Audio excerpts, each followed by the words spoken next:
Salve, meus queridos, tudo bem com vocês? Bom, aqui quem tá falando é o professor Israel e hoje a gente está retornando para a nossa aula de cinemática e o assunto de hoje que a gente vai conversar vai ser sobre aceleração escalar média.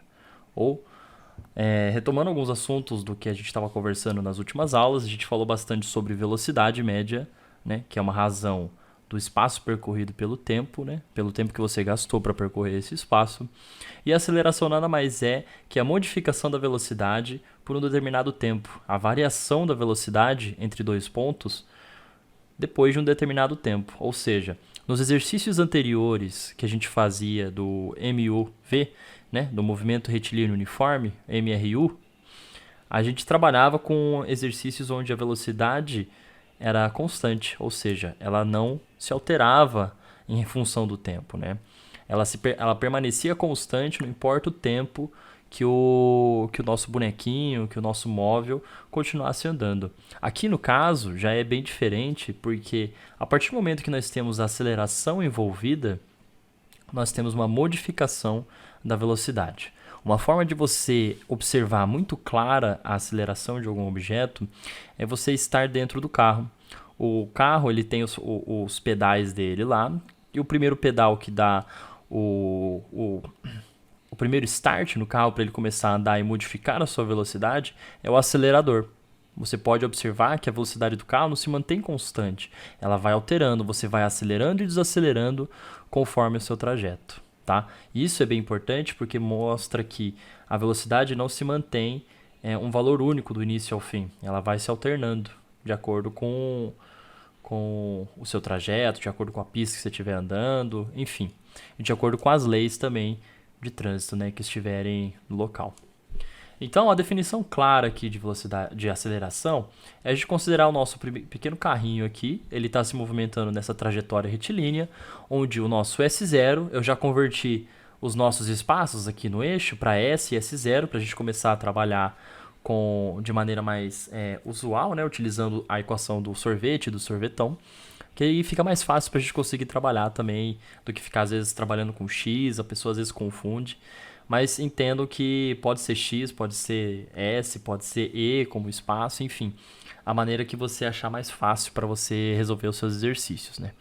Então eu tenho aqui dois recortes, né? Uma posição inicial com uma velocidade zero, né? Uma velocidade inicial aqui, o nosso carrinho ele está se movimentando para a direita. E no instante 2 aqui, a gente tem uma modificação, né? Do seu espaço de cá para cá e uma modificação na sua velocidade, que ela é diferente de V0. Percebam que aqui, ó, a partir do momento que ele chega no S aqui, a sua posição, nessa segunda posição, a sua velocidade é diferente da velocidade inicial. Isso acontece por conta da aceleração. A aceleração, pessoal, como que você vai calcular nesse caso? A aceleração, tal como a velocidade média, né?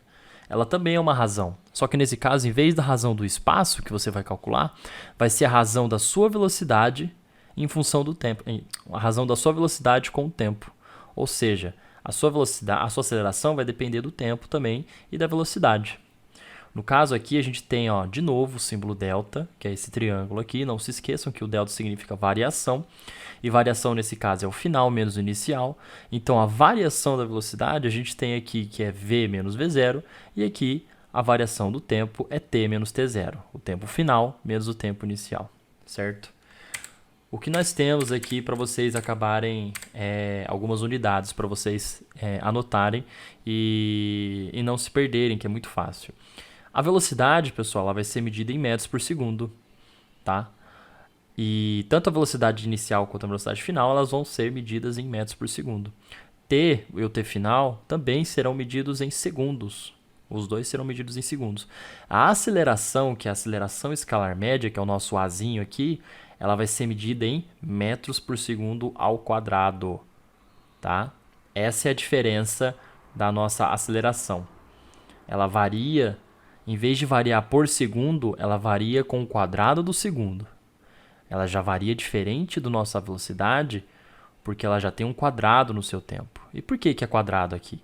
Quando a gente faz a divisão de metro por segundo, a gente faz o barriguinha-barrigão, né? O produto do inverso, e chega aqui e fica segundo por segundo, segundo vezes segundo. Fica metro aqui e segundo vezes segundo. Quando a gente faz segundo vezes segundo, a gente tem segundo ao quadrado. Por isso que a aceleração é metros por segundo ao quadrado. Fechou? Vamos passar aqui, ó. Tipos de movimento retilíneo variado. Ou seja, esse daqui é o MRUV ou MRV, movimento retilíneo variado. Variado porque você vai variar a sua velocidade. Ela vai variar conforme o tempo, tá? Então a gente tem aqui que o primeiro movimento é o movimento acelerado. Quando a aceleração atua no mesmo sentido da velocidade, o corpo sofre aumento no valor absoluto de sua velocidade no decorrer do tempo. Logo, esse tipo de movimento é considerado acelerado, tá, pessoal? Então a gente tem aqui que quando a aceleração é maior que zero, a velocidade também é maior que zero. E quando a aceleração é menor que zero, a velocidade também é menor que zero. Vocês percebem que eles vão seguindo entre si, tá? Aí a gente tem aqui o nosso primeiro exemplo aqui, que a gente tem que a aceleração é igual a 2 metros por segundo ao quadrado e a velocidade é 4 metros por segundo ao quadrado. Que a gente está vendo, se a aceleração é maior que zero, a velocidade também é maior que zero. O nosso segundo exemplo 2 aqui, onde nós temos o valor negativo da aceleração, a velocidade também segue com o mesmo valor negativo. Tá? Isso vale para o movimento acelerado, a aceleração vai seguir o mesmo valor, o mesmo sinal da velocidade para o movimento acelerado. Tá? Para o movimento retardado, a gente tem um movimento que quando o módulo da direção, o módulo da velocidade, ele diminui no decorrer do tempo. Ou seja, quando a aceleração e a velocidade têm sentidos opostos. Nesse caso, é quando a gente está indo contra a orientação do movimento, né? Esse é o movimento retardado aqui. Quando a gente tem, nesse caso, a aceleração positiva, né? A aceleração maior que zero, no movimento retardado, que ele é um movimento contrário, a gente vai ter uma velocidade menor que zero. E para uma aceleração menor que zero, nós teremos uma velocidade maior que zero. Da mesma forma que tinha aqui no exemplo anterior, nós temos aqui alguns exemplos numéricos para vocês verem como que ocorre a diferença. No movimento acelerado, a aceleração segue o mesmo sinal da velocidade. A velocidade segue o mesmo sinal da aceleração. No movimento retardado, né, a gente tem aqui a aceleração segue o sinal contrário, ou a velocidade segue o sinal contrário da nossa velocidade. Tá bom? Então a gente pode partir pro nosso aqui, ó. Nós temos aqui, ó, o nosso bonequinho aqui, ele tem um recado pra gente dar, né? Um recado pra nós aqui. E ele fala o seguinte, pra gente ter atenção. O movimento acelerado, o módulo da velocidade aumenta no decorrer do tempo. E no movimento retardado, o módulo da velocidade diminui no decorrer do tempo. Então, no acelerado, a velocidade só vai aumentar em função do tempo. Enquanto no retardado, o módulo ou o valor total da velocidade, ele só tende a diminuir em função do tempo, tá bom? Não se esqueçam disso, o bonequinho aparece aqui para lembrar pra gente que são coisas importantes pra gente estar sempre anotando, tá? Vamos lá. Nós temos aqui no nosso movimento uniformemente variado, que é o movimento em que a velocidade escalar é variável e a aceleração é constante e não nula, ou seja, a velocidade nossa é o que a gente estava falando, vai variar em função do tempo e a aceleração ela é um valor constante e não nulo. Então, diferente dos nossos outros exercícios, nós temos a presença da aceleração aqui que vai modificar a velocidade. Tá? Aqui nós temos agora novas funções horárias. Antes nós tínhamos as funções horárias do espaço e da velocidade. Nós vamos ter aqui 3 novas funções que serão importantes para a gente anotar, né? Ter sempre em mente aqui e resolver os nossos exercícios. Tá bom?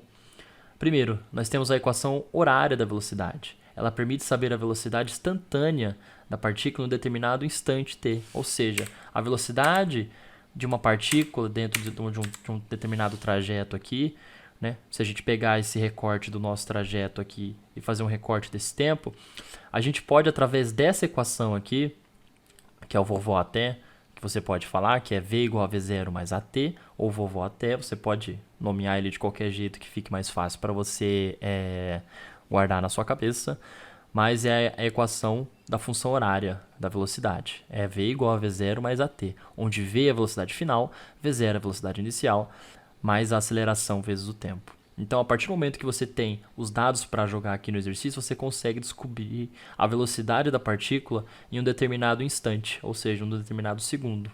Tá certo? Beleza, então. A segunda equação horária que nós temos aqui para o movimento uniformemente variado é a equação horária da posição. Tal como o sorvete, agora nós temos aqui o sorvetão.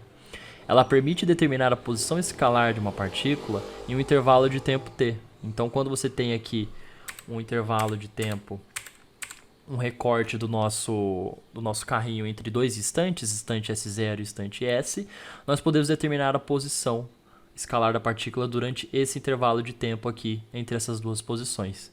Novamente, ela se modifica por conta da presença da aceleração. Percebam que é um sorvetão. É um sorvete, acaba sendo diferente do sorvete porque há a presença aqui da aceleração, onde o S é o espaço final, o S0 é o espaço inicial, o V0 é a velocidade inicial, o tempo é o tempo, mais meio da nossa aceleração vezes o tempo ao quadrado. Essa é uma equação que, a princípio, para quem está conhecendo ela a primeira vez, é importante vocês anotarem para não esquecerem ela, certo?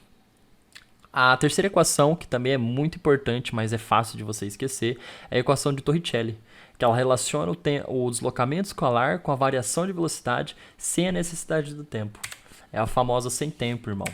É a única equação dessas três aqui que não precisa do tempo. Quando você tem a mesma situação, você tem um recorte aqui, mas você não cronometrou o tempo, você não marcou o tempo desses dois recortes, mas você tem a variação de espaço e tem a variação de velocidade, você consegue descobrir, você basicamente tem todos os dados para você deixar essa equação igual, né?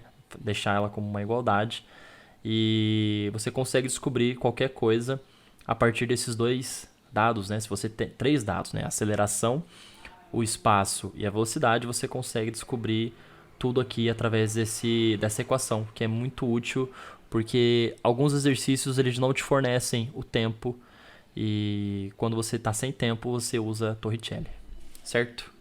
Belezinha. Aqui a gente tem um exemplo bem clássico que aparece assim, né? Ele não tem dificuldade nenhuma, é mais para a gente entender o que é cada parte aqui do nosso exercício.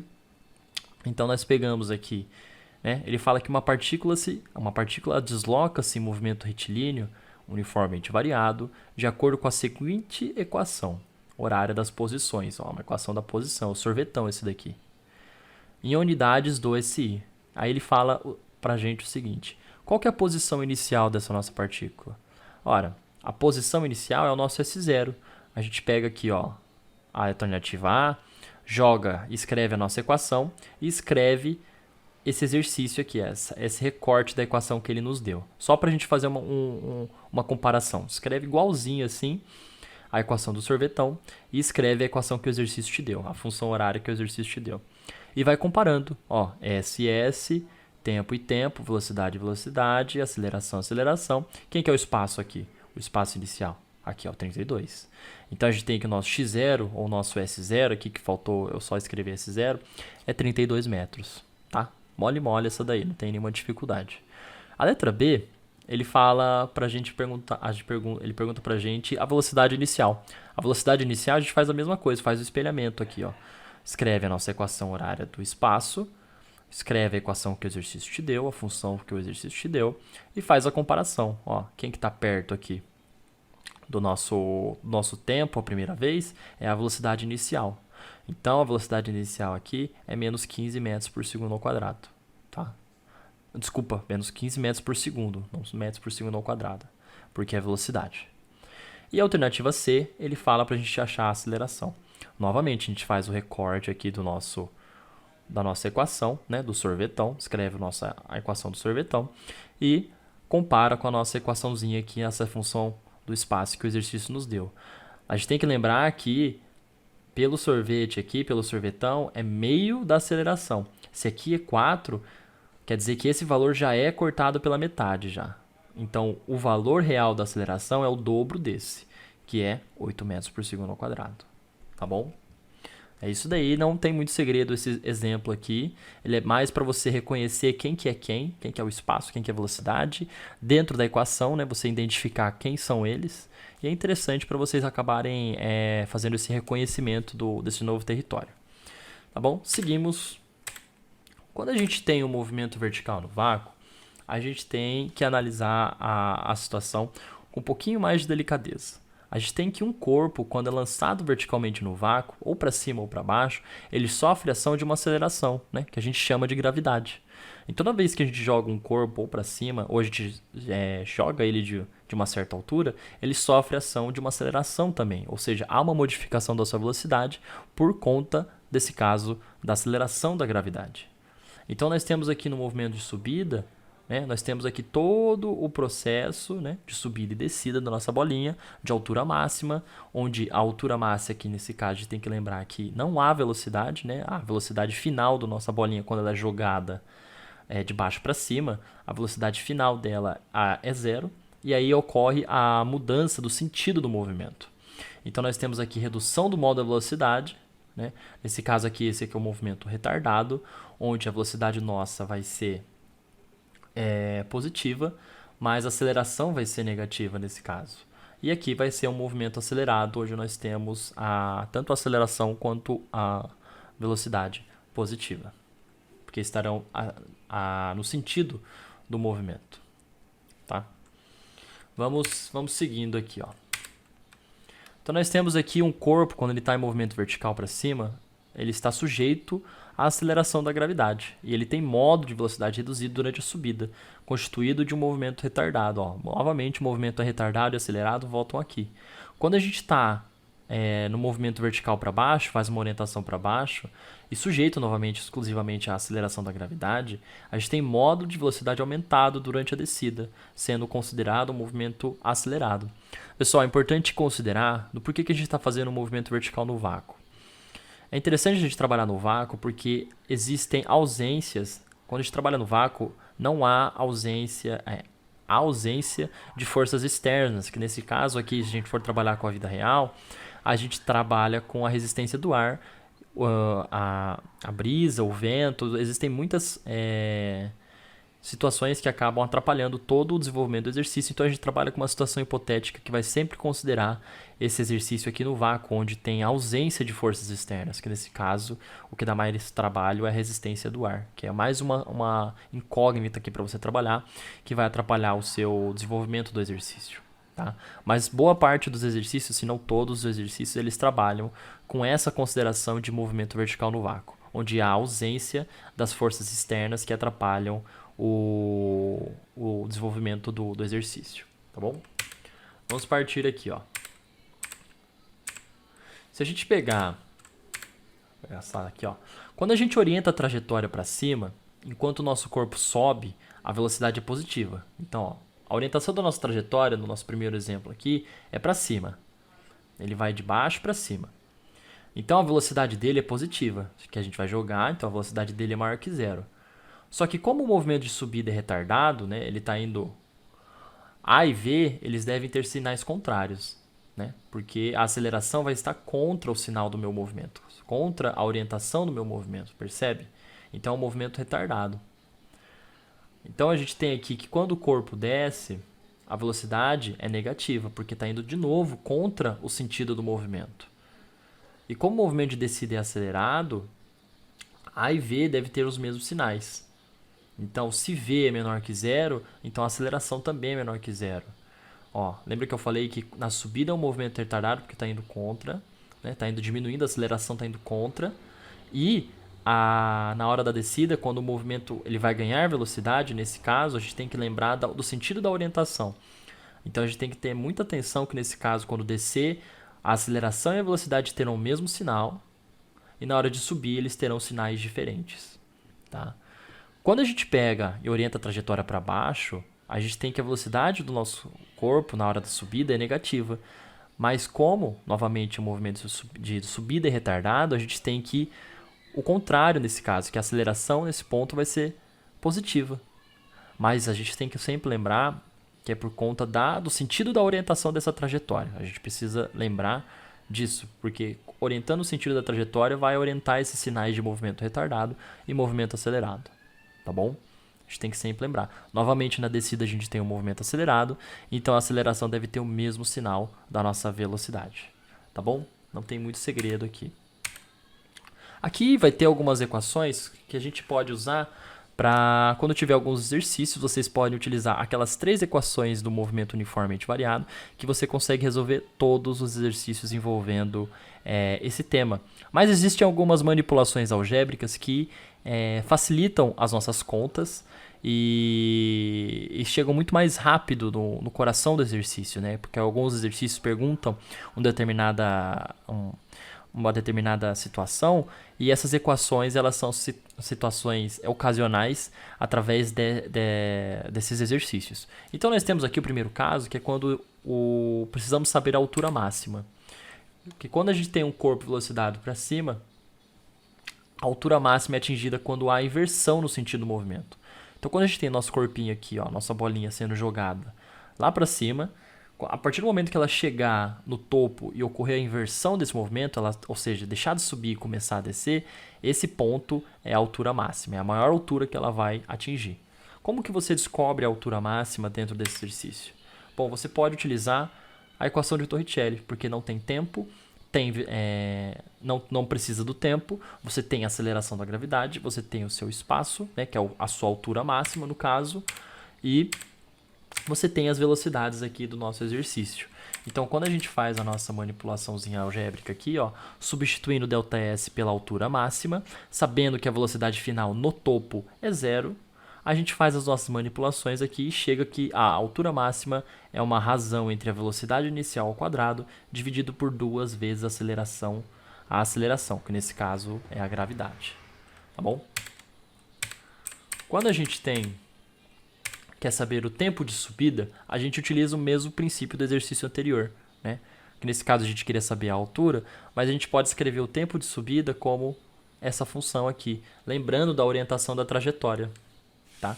Se a nossa trajetória está para cima, a nossa aceleração vai ser negativa no caso. Então o tempo de subida aqui, lembrando que a velocidade final é 0, né? A gente não sabe a nossa velocidade inicial, e nós temos a gravidade e o tempo aqui. Quando a gente faz a nossa manipulaçãozinha, nós sabemos que o tempo que o nosso corpo demora para subir e atingir a sua altura é de uma razão entre a velocidade inicial dividida pela gravidade. Quando nós queremos saber a velocidade ao passar por uma altura qualquer, a gente tem que ter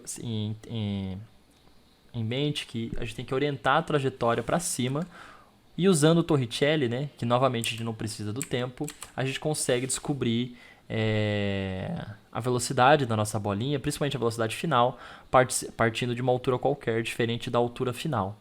Porque na altura final, na altura máxima, ela vai ter módulo de velocidade final 0. Tá? Então, a partir do momento que você tem uma altura diferente da altura máxima, a gente pode determinar a velocidade da nossa partícula, da nossa bolinha, ou o que for, em um determinado ponto que não seja a altura máxima. A altura máxima você sabe que vai ser 0. Tá bom? Aqui, para quando a gente tem o tempo de subida e descida entre 2 pontos qualquer, a gente pode utilizar essas 2 equações aqui, ó, que vai trabalhar com a diferença entre os 2 pontos que nós temos. Esse resultado é interessante, eu acabei extraindo do livro de vocês, porque é importante vocês acabarem lendo eles, porque ele nos diz que o intervalo de tempo que um corpo leva para passar entre 2 pontos, na subida ou na descida, são iguais. Justamente por causa dessa razão matemática aqui, que a gente acaba trabalhando, né? As equações que a gente trabalha para comprovar isso, a gente pega a nossa equação da velocidade no determinado instante, porque vai trabalhar com o tempo, vai trabalhar com a nossa velocidade, a gente não precisa do espaço aqui, porque a gente está querendo saber o tempo de subida e descida em função da velocidade, então a gente só precisa trabalhar com essa nossa primeira equação horária da velocidade aqui, tá bom? Meus queridos, essa foi a nossa aula aqui de cinemática. A gente vai começar a partir dessa, que eu acabar upando essa aula para vocês, não vai demorar muito para montar mais uma lista de exercícios para a gente começar a fazer. Vai ser o mesmo esquema, eu vou pedir para vocês, vou dar um tempo para vocês resolverem. E os exercícios que vocês tiverem dúvida, eu peço que vocês, que não conseguirem resolver, eu peço que vocês mandem para mim, ou discutam no WhatsApp ou no grupo do Face, para a gente acabar resolvendo em vídeo aqui e tentar tirar o maior número de dúvidas possíveis relacionadas a esse tema. O próximo tema que a gente vai conversar vai ser a parte 3, vai ser a parte 4, eu acho, capítulo 4, que vai ser relacionado a trabalhar com gráficos. A gente vai começar a trabalhar bastante com gráficos de velocidade e eles são muito importantes porque é fato que é muito difícil interpretar os gráficos e os gráficos caem muito. São exercícios recorrentes os que trabalham com gráficos e é importante a gente saber interpretar eles, porque interpretando eles a gente consegue resolver de maneira muito mais simples e nem um pouco com dificuldade todo para não parecer um bicho de 7 cabeças, né, e dificultar a nossa vida, tá bom? Essa ficou sendo a nossa aula, pode ser que tenha ficado um pouco grande. Façam as suas anotações, né? Lembre-se de pausar o vídeo, se não entendeu, volta o vídeo. Se você não entendeu todo o tema da aula, manda mensagem, a gente tenta tirar dúvida da melhor forma possível e tentar sanar todos os problemas, né? Pra gente tentar seguir sem nenhuma coisa que tenha ficado para trás e a gente conseguir trabalhar muito bem, desenvolver melhor, cada vez mais exercícios difíceis, né, para testar o nosso conhecimento e assim a gente aprender cada vez mais, tá bom? É isso, obrigado pela atenção, faça suas anotações, bons estudos e a gente se vê na próxima aula. Abraço.